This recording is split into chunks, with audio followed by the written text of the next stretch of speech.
সরকার গঠন করেছেন এবং বৌরিবাজারে জেলা পরিষদের প্রশাসক হিসেবে আমাকে আল্লাহ আমাদেরকে স্মরণ করে দিচ্ছেন আমাদের সৃষ্টি কিভাবে হয়েছে।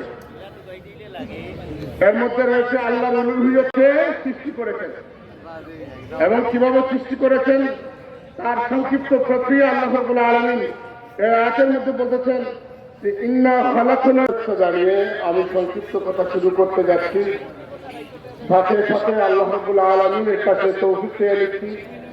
ওমা তৌফিকি ইল্লা বিল্লাহ আলাইহি তাওয়াক্কালতু ওয়া ইলাইহি উনীব। কারীমের সূরা হুজুরাতের একটি আয়াত কারীমা আপনাদের সম্মুখে তেলাওয়াত করেছি।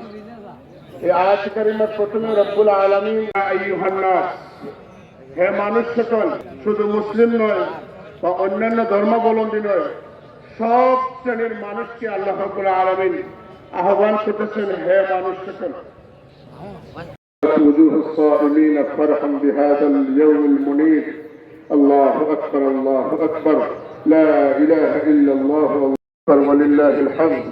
الله أكبر الله أكبر لا إله إلا الله. الله أكبر الله أكبر الله أكبر لا إله إلا الله. الله أكبر الله أكبر ولله الحمد. الله أكبر الله أكبر لا إله إلا الله. রব্বে কারীম, আমাদেরকে সিয়াম সাধনার করে দিয়েছো আল্লাহ, আমাদেরকে মাফি দিয়ে খুশি করে দাও আল্লাহ। আল্লাহ আমাদের সকলের মা বাবাদেরকে মাফ করে দাও আল্লাহ, আমাদের সকলের আসাদায়ে কেরামদেরকে মাফ করে দাও। খাস করে আমরা যার ওসিলায় ঈমান পেয়েছি আমাদের মহান ওলি হযরত সৈয়দ শাহ মুস্তাফা রাহমাতুল্লাহি তাআলা আলাইহি, আল্লাহ ওনার দরজাকে বুলন্দ করে দাও।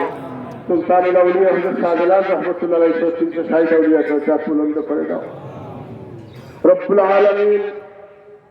আমাদেরকে জানালে সাইয়্যিদিনা মাওলানা।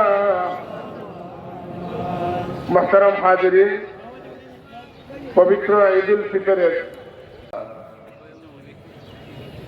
আমি আপনাদের সবাইকে ঈদ উল ফিতরের আন্তরিক শুভেচ্ছা এবং অভিনন্দন।